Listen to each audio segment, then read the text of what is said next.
আলহামদুলিল্লাহ, কবুতরটা কিনে ফেললাম। মাশাআল্লাহ, চীনা হাঁসগুলো তো অনেক সুন্দর। হ্যালো ভিউয়ার্স, আসসালামু আলাইকুম। আশা করি সবাই ভালো আছেন। আলহামদুলিল্লাহ, আমিও অনেক ভালো আছি। সো ভিউয়ার্স, নতুন একটা ভিডিওতে আপনাদের সবাইকে স্বাগতম।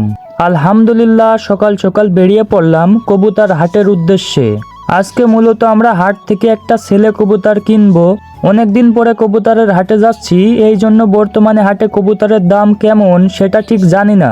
যাই হোক, হাটে গেলেই বুঝতে পারবো কবুতরের বাজার এখন কেমন। এখানে আমি আর আমার বন্ধু দুজন মিলে চলে আসলাম কবুতরের হাটে। মাশাআল্লাহ, আজকের হাটে অনেক কবুতর উঠেছে।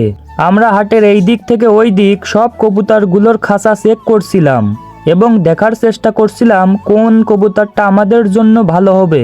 আলহামদুলিল্লাহ, অনেকগুলো কবুতর দেখার পর আমরা একটা মাদি কবুতর দেখি, যেটা পছন্দ হলেও দাম একটু বেশি চাওয়ার কারণে আমরা কবুতরটা নিতে পারি নাই।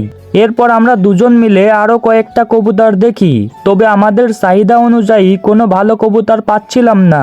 আসলে আমরা একটা নবীন নর কবুতর খুঁজছিলাম। এরপর কবুতর দেখতে দেখতে পাশেই দেখি দুইটা চাচা চীনা হাঁস এনেছে। সেগুলো কেনার ইচ্ছা থাকলেও কেনা হয় নাই, কেননা চীনা হাঁসগুলোর বয়স একটু বেশি ছিল, আর আমরা তো পালন করার জন্য নিব, এই জন্য চীনা হাঁসগুলো কিনা হয় নাই।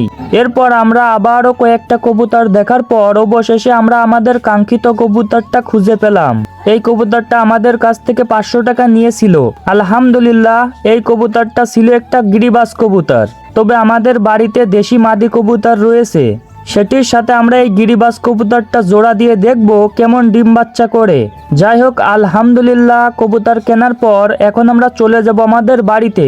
আজ এ পর্যন্ত। সবাই আমাদের জন্য দোয়া করবেন। সবাই ভালো থাকবেন, সুস্থ থাকবেন। আল্লাহ হাফেজ।